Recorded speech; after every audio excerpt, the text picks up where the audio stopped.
Assalamualaikum warahmatullahi wabarakatuh. Halo teman-teman, perkenalkan nama saya Lasri Warni, peserta Latsar CPNS tahun 2021, golongan 2, angkatan 2, Kabupaten Hulu Sungai Selatan. Nah, di sini saya akan membahas tentang akuntabilitas dan nasional. Nah, teman-teman, akuntabilitas adalah kewajiban setiap individu, kelompok, atau institusi untuk memenuhi tanggung jawab yang menjadi amanahnya, yaitu menjamin terwujudnya nilai-nilai publik.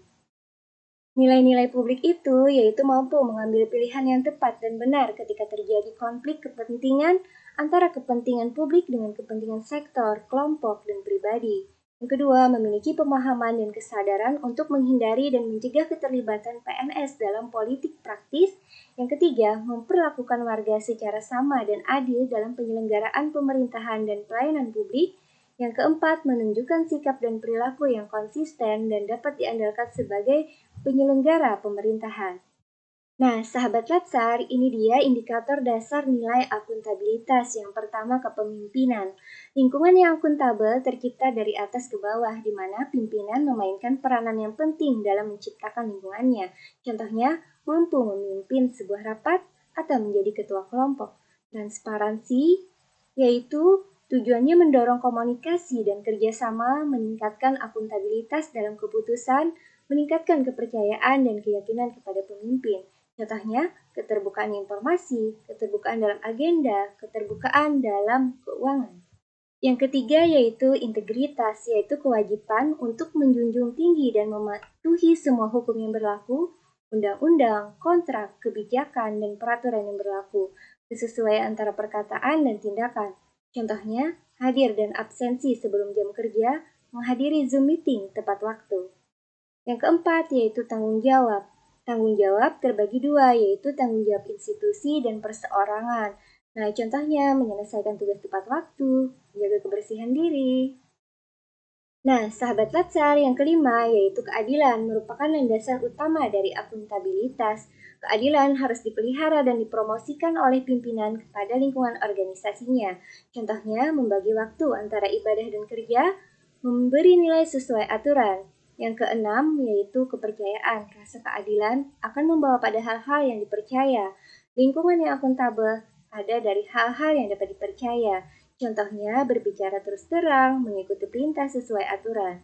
Dan yang ketujuh, kesinambungan. Kinerja yang baik harus disertai kesinambungan, kapasitas sumber daya, dan keahlian yang dimiliki. Contohnya menjalankan kegiatan yang digemari, mengatur waktu, menjalankan hak dan kewajiban. Yang kedelapan yaitu kejelasan, mengetahui kewenangan, peran, dan tanggung jawab, misi organisasi, kinerja yang diharapkan organisasi. Contohnya memberikan informasi sesuai fakta, memberi perintah kepada bawahan sesuai aturan. Dan yang kesembilan, konsistensi, menjamin stabilitas untuk mencapai lingkungannya akuntabel. Contohnya, konsisten terhadap keputusan, konsisten terhadap tindakan dan ucapan. Nah, sahabat Latsar, kita lanjutkan dengan pembahasan nasionalisme. Nah, nasionalisme itu adalah suatu sikap politik dari masyarakat suatu bangsa yang mempunyai kesamaan kebudayaan dan wilayah serta kesamaan cita-cita dan tujuan. Dengan demikian, masyarakat suatu bangsa tersebut merasakan adanya kesetiaan yang mendalam terhadap bangsa itu sendiri. Nah, sahabat Latsar, nasionalisme itu selalu berpedoman kepada Pancasila. Nah, ini yang pertama, sila ke-1 ketuhanan yang Maha Esa, wujud nyata dalam perilaku sehari-hari atau outcome, jujur dan mempunyai integritas, hormat pada hak orang lain, hormat pada aturan dan hukum masyarakat, punya etika sebagai prinsip dasar dalam kehidupan sehari-hari, tidak korupsi, sabar, jiwa besar, dan selalu berprasangka. Sila kedua yaitu kemanusiaan yang adil dan beradab, wujud nyata dalam perilaku sehari-hari, yaitu toleran, tidak zalim, sopan santun, dan saling tolong-menolong. Yang ketiga yaitu persatuan Indonesia, wujud nyata dalam perilaku sehari-hari yaitu rukun dan damai, menjaga keutuhan bangsa, dan menjunjung tinggi kehormatan bangsa dan negara. Nah, sahabat Latsar, sila keempat yaitu kerakyatan yang dipimpin oleh hikmat kebijaksanaan dalam permusyawaratan perwakilan. Wujud nyata dalam perilaku sehari-hari yaitu mau mendengar pendapat orang lain, siap menang tetapi juga siap kalah, sportif, selalu sesuai aturan main, mematuhi undang-undang yang berlaku, bertanggung jawab, tolong-menolong, tidak anarkis. Nah, yang kelima yaitu keadilan sosial bagi seluruh rakyat Indonesia. Wujud nyata dalam perilaku sehari-hari, tidak serakah, tepat waktu, mau bekerja keras, saling membantu, suka menabung, dan investasi.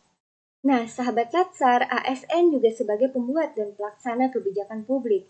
ASN harus memiliki nilai-nilai kepublikan, berorientasi pada kepentingan publik, dan senantiasa menempatkan kepentingan publik, bangsa, dan negara di atas kepentingan lainnya, yaitu kepentingan sektoral dan golongan. Nah, ASN juga sebagai pelayan publik, yaitu ASN yang profesional, ASN yang melayani publik, dan ASN yang berintegritas tinggi, bersikap adil dan tidak diskriminasi dalam memberikan pelayanan kepada masyarakat, profesional dan berintegritas dalam memberikan pelayanan dan menjunjung tinggi nilai-nilai kejujuran, keadilan, tidak korupsi, transparansi, akuntabel, dan memuaskan publik.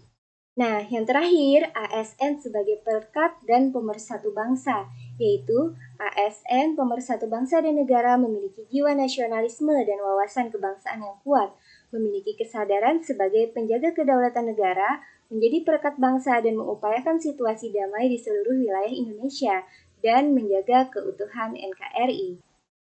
Nah, teman-teman semua, itu tadi pembahasan mengenai akuntabilitas dan nasionalisme. Salah hilap mohon maaf, sampai jumpa di lain kesempatan. Wassalamualaikum warahmatullahi wabarakatuh.